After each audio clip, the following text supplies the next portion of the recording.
ಇದು biscuit ಪ್ಯಾಂಪ್ mint ಆಸ್ಟ್ರೇಲಿಯಾದಿಂದ ಬಂದಿರೋದು. ಇದನ್ನು ಇವಾಗ ನಾನು 2 ಪೀಸಲ್ಲಿ ಕಟ್ ಮಾಡಿ ಚೆಕ್ ಮಾಡಿದಾಗ ಈ ಪ್ಯಾಂಪ್ದು ಎಲ್ಲ ನಂಬರ್ ಗಿಂಬರ್ everything is there with this duration. ನೋಡಿ, ಈ ಬಿಸ್ಕೆಟ್ ತೂಕ ಬಂದು 50 ಗ್ರಾಮ್ಸ್ ಇದೆ. ಈ 50 ಗ್ರಾಮ್ಸ್ ತೂಕದಲ್ಲಿ ಇದಕ್ಕೆ 400 ಮಿಲಿ ತೂಕ ವ್ಯತ್ಯಾಸ ಬರ್ತಾ ಇದೆ. ಇದರ ಪ್ಯೂರಿಟಿ ಬಂದು 0.2%. ಇದರ ಪ್ಯೂರಿಟಿ ಎಷ್ಟಿದೆ? 0.2% ಬರ್ರಿ ಇದಾಗಿ ಮಾಡಿದ್ದಾರೆ.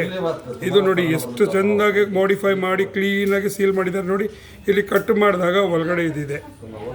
ಇದು ಟೆಸ್ಟ್ ವೇಟ್ ಮಾಡಿ ನೋಡಿ ಎಷ್ಟು ಚೆನ್ನಾಗಿದೆ finishing. See the finish of this.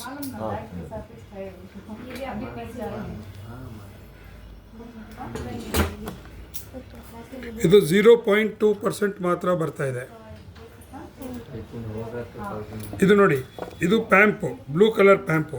ಇದನ್ನು ನಾನು ಜಸ್ಟ್ ಈಗ ಚೆಕ್ ಮಾಡಿದ ಮೇಲೆ ಇದರ ವೇರಿಯೇಷನ್ ಬಂದು 50 ಗ್ರಾಮ್ 100 ಮಿಲಿ ಡಿಫ್ರೆನ್ಸ್ ಬರುತ್ತೆ. ಈ 100 ಮಿಲಿ ಚೆಕ್ ಮಾಡಿದಾಗ ಇಲ್ಲಿ ನೋಡಿ, ಇದನ್ನು ಕಟ್ ಮಾಡಿಲ್ಲ, ಜಸ್ಟ್ ಇದನ್ನು ಸ್ಕ್ರಾಪ್ ಮಾಡಿ ನಾನು ಚೆಕ್ ಮಾಡಿದ್ದೀನಿ. ಇದಕ್ಕೆ 0.25% ಬರ್ತಾ ಇದೆ ಪ್ಯೂರಿಟಿ. ಇದರಲ್ಲಿ ನೋಡಿ ಕ್ಲೀನಾಗಿ ನಂಬರ್ ಎಲ್ಲ ಕೊಟ್ಟಿದ್ದಾರೆ. ನೋಡಿ, ಇದೆಲ್ಲ ನೋಡಿ digital numbers, everything is it like ಪಕ್ಕಾ original.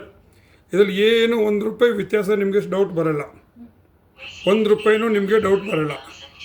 These things are coming in the market too much. ದಯವಿಟ್ಟು ಎಲ್ಲ ಜ್ಯುವೆಲ್ಲರ್ಸ್ಗಳು ಇದನ್ನು ಸಾವಧಾನವಾಗಿ ಇರಬೇಕು. This is also A duplicate.